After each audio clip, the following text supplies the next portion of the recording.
Well, it's an interesting thing. We have a book called Close Encounters book we did, and I show on that this mountain that Fullerton, Dylan, Rick Dreyfuss climb up before they look at the big arena.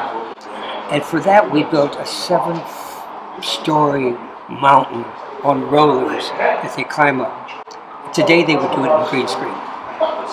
And so some of that is lost because so much is green screen. So I think for the actors, for a lot of people, the shooting reality is lost. It's all done after. My objection is not technique, but it's probably the use of it. I always illustrate this whenever I have a chance to give a lecture to students. John Wayne is there, and he's got his group of men, the army, and here comes the Indians over the mountain.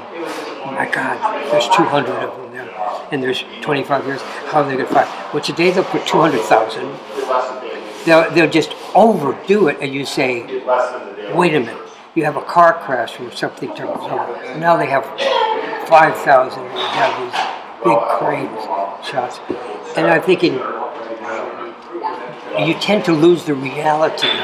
After a while, you see an action film, and you say, give me a break. So I think it's not the technology, but it's the abuse of the technology that bothers me. I think technology is great.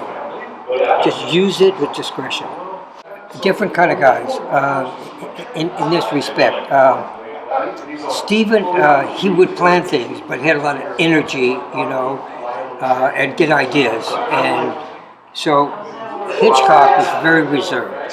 Hitchcock had been an art director in England.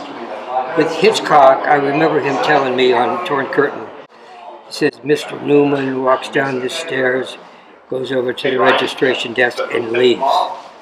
And I said, okay, Mr. Hitchcock, but what about the reverse shot? What about this angle? No. Mr. Newman walks down the stairs, goes up here, that's what you build.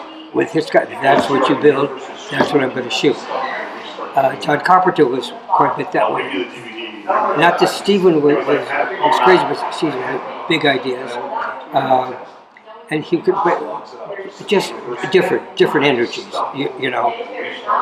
Stephen might call us, really, can we do this or something like that?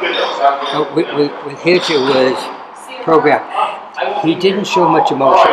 What's interesting for me to talk about Jaws now is not so much about me, but about the backstory. Yeah, it's interesting that you say that because it has been a lot of years, but there's an awful lot of years that it didn't happen. I would say more the turn of this century. When I went to Martha's Vineyard, had a 30-year reunion or something like that, and then someone said, why don't you sell the storyboards? And so I selected some storyboards and I started doing some of these shows, which, Monsterpalooza and various things. I wasn't aware of those things. So it's really a recent, part of this century that I've talked about Jaws. I mean, so many things people talk about the directors, the actors, producers, not about the, I would say, below the line people.